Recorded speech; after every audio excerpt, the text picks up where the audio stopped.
I am Juxtafael Kakmaloi, or Rift Keeper. I had once resided between the many worlds that make up this vast multiplanar universe. I, as well as my brother Rift Keepers, watch over and protect these worlds. Ours is a duty to protect the very fabric of reality from being torn apart. This also includes the management of the portals through which only a select few could ever travel.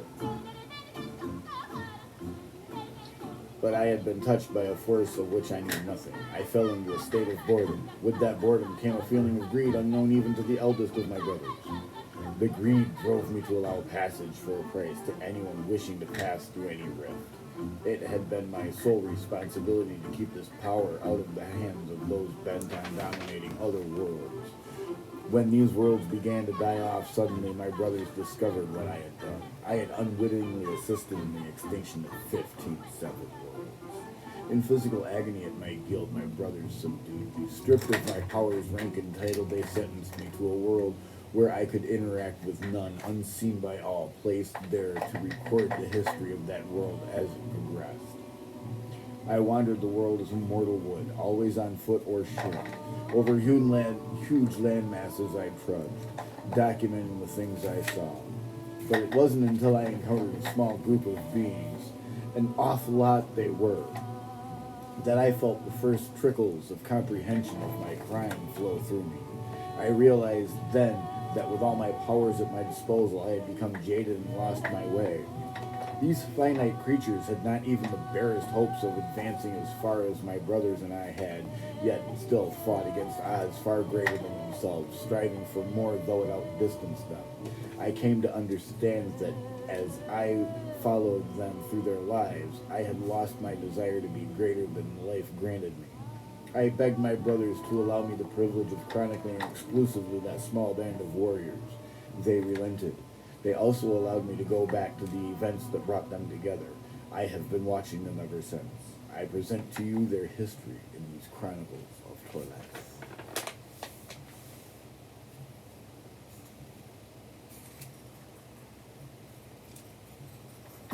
Under the light of the lanterns, the din of the hammers and picks reverberated off the hewn tunnel walls.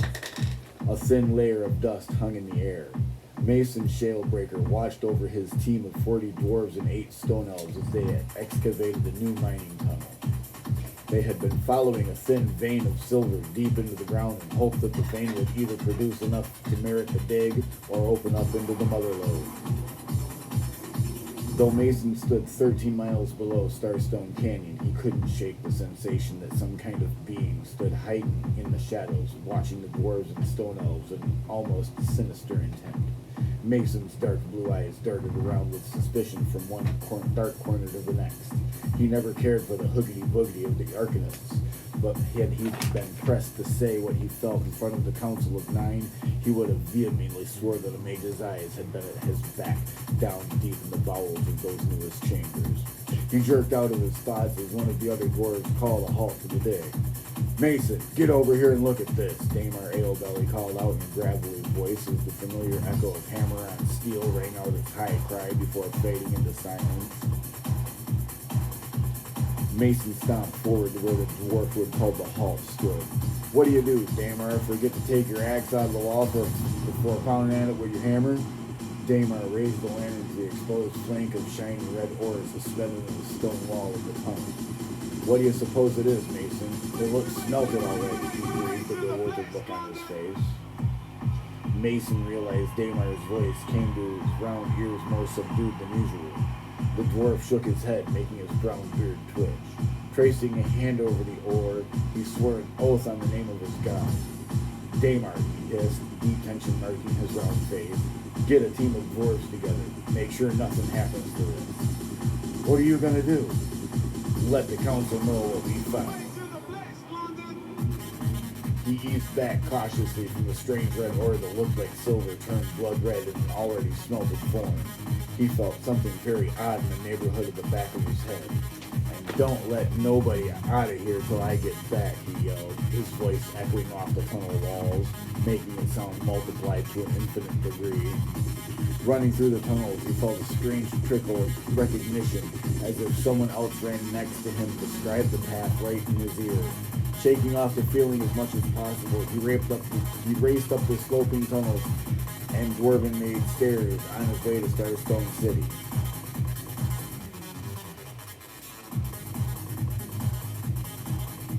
The blue-skinned Magia studied the scrying bowl intently.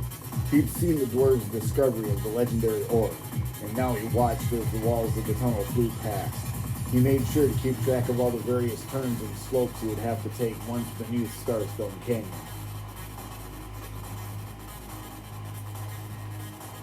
He'd infiltrated many other mining camps in hopes that one of them would stumble across the rarest of all metals. And now, after years of searching through his network of spies, he'd finally discovered the source of Phoenix Mithril. A gleam formed in his slitted eyes as he watched through the dwarves' own. Once he had the path down through the tunnels, he needed only to find a way to take the canyon itself and destroy the dwarves and stone elves there. With a smile full of sharp teeth, the Magyar waved his hand over the scrying bowl and watched the image fade back to his own dark blue blood. The Arcanist stepped away from his implement of astral viewing and paced the floor.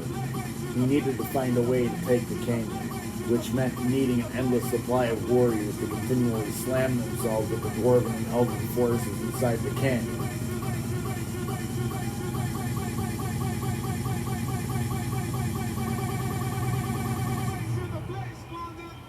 The Magyar returned to his scrying bowl and once again focused his concentration on the creatures who had thought him to be a god. Whispering a word over the bowl, he watched the blue blood slowly fade into a clear liquid and lightly placing a finger against the surface of the bowl's contents, called out, "Kazgral, oh baby." The image of the dining hobgoblin jerked to his feet from setting over his most recent kill, a small human. Blood smeared over his elongated muzzle and down his scaly belly. Kazgral spit out the intestines of his kill and groveled, spreading his ropey-muscled arms out, pressing his face to the ground. "Master Archuketh, what do you wish of your poor, insignificant servant?" Hekai nodded. "Bring me the followers that you have gathered under my name. I have use for your forces." Kazgral nodded, burying his snout in the dirt next to his kill. "Yes, Master Archuketh, I bring your followers to do as you bid us. Do so before this day is done." Without waiting for a response from his lackey, Hekai severed the link, allowing the image to fade and the liquid to revert to its original state of blood. Turning, he stalked toward his bookshelves to begin preparations for taking the Starstone Canyon.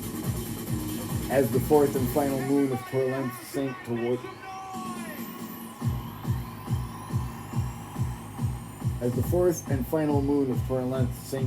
the western horizon, Kazgral grouped his generals together one final time before starting their war. It had taken some doing to spread the word among the other bestials that the great god Ortruketh had finally given them the purpose he promised them. It had taken less effort, though, to bring them to the canyon in comparison to their next task.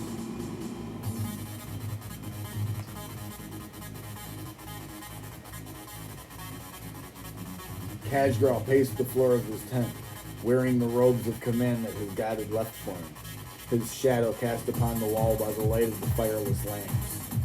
The golden fabric streaked with dark blue fit him nicely, draping loosely down his arms, floating at his feet. The limited amount of clothing he'd worn hadn't prepared him for the opulent garb of divine origin. He faced his armed and armored field marshals. In his large tent, another gift granted by their god, sat a rock giant, his massive body lounging comfortably under the 20-foot-tall roof of the tent. An ogre sat picking his teeth with a finger bone of unknown origin while trying to look intelligent. Near the corner of the tent, however, crouched a goblin, intently scanning the others for signs if he would be the next meal for them. Kazgral nodded to himself. "The force we face. Pah!"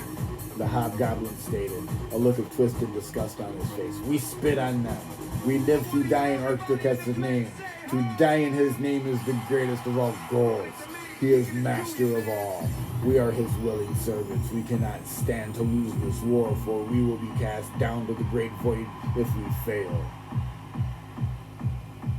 Vuradas, the rock giant, frowned and shook his massive head. He inspected his dark gray skin that looked as if it had been hewn directly from granite quarry.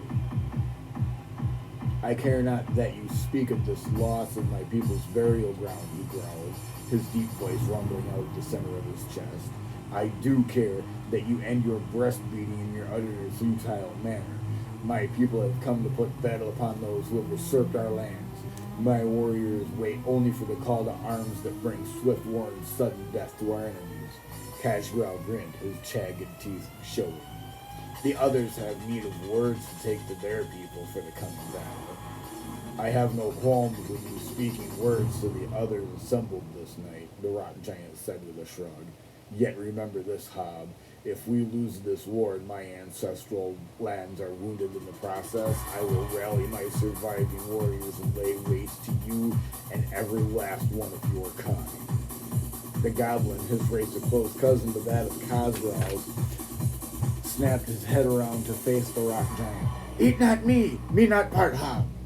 Vuradas grunted, dismissing the foul creature with the oil-slick hair and squat body. Only the lowest being scraping itself across the face of Torlenth would eat your kind. The hobgoblin stepped between the two. Understood, but faith, Grand Vuradas, the strength of Ortraketh lives with us. We will win.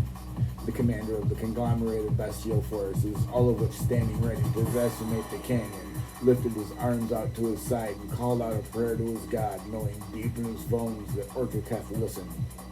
Finishing with his request for victory over the canyon dwarves and stone elves, he pointed out to where the rest of his troops stood ready, nearly invisible in the perfect darkness created by the natural wall of rock near them. He knew the massive army would hold any position he gave them, listening only to himself and his field marshals. A smile spread across his thin lips. One candle mark after the final moon below the horizon, we attack.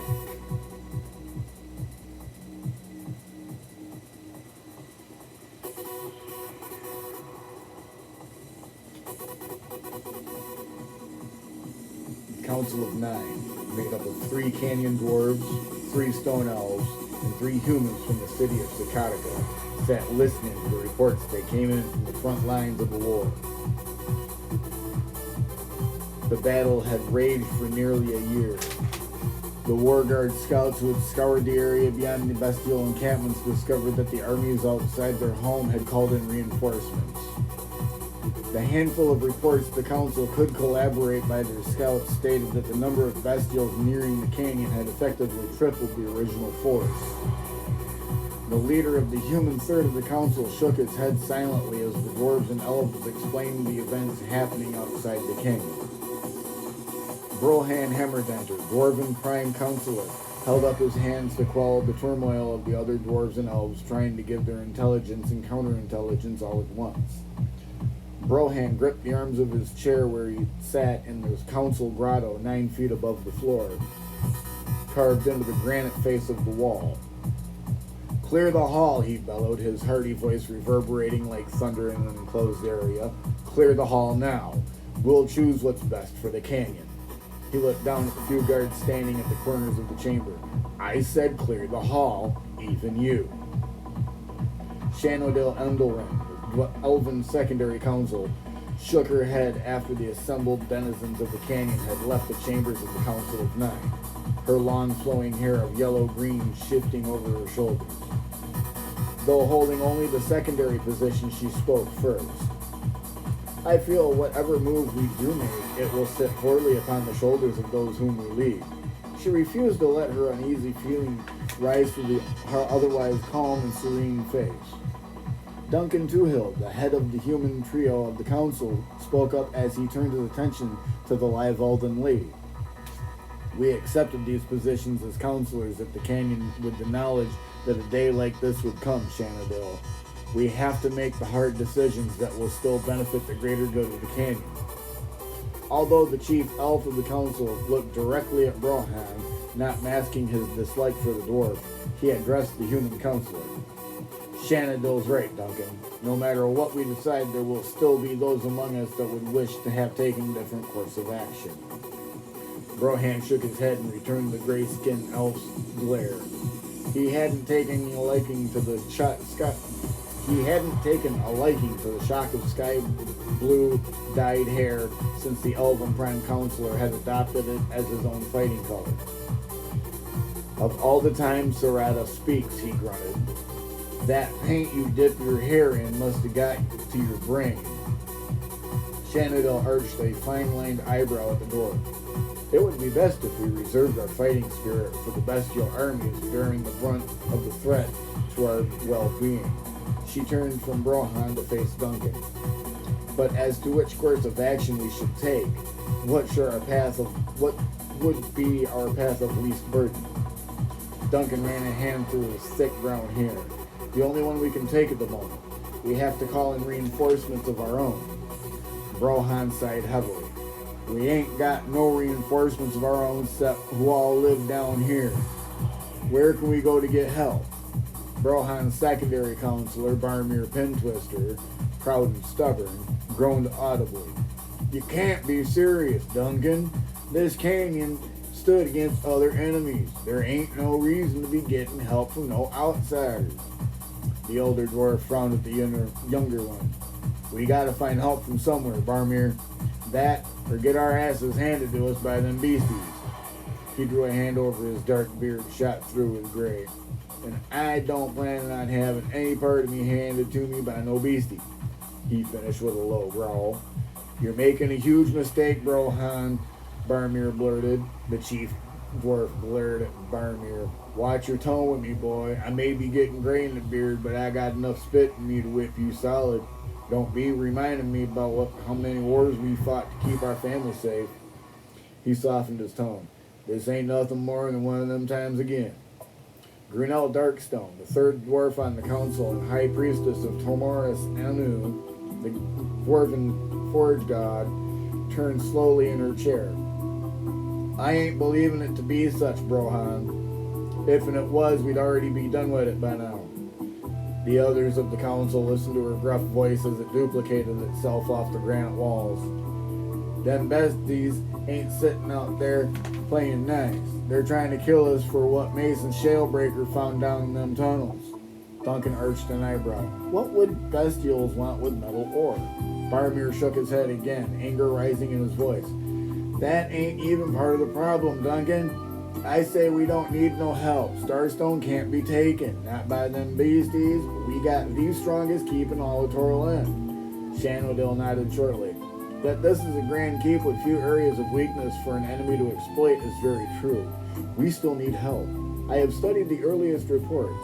With the newest reports taken in, I have surmised that this is turning into a war we can ill afford. What's that supposed to mean, Shanadil? Duncan asked shortly. How can we not afford to save Starstone Canyon? The female elf gestured toward the surface. The bestials are outside where supply lines have yet to be cut. They hunt where they will. What goods we do have in our stores, however, will run dry before too long. Duncan sighed with understanding. They have the ability to wait. A war simply by starving us out in the long road to victory. Barmir hung his head in resignation. Very well. I can taste defeat when it's handed to me. He scratched his ample beard. I ain't believing I'm saying this. He looked over to Brohan. Where do you suppose we want to get help? Shanadil raised her voice. I know of a place. With the proper emissary sent, a force could be gathered to attack the bestials from behind, securing our victory. Well, Duncan asked, where is this place and who do we send? It is the Sylvan Enclave.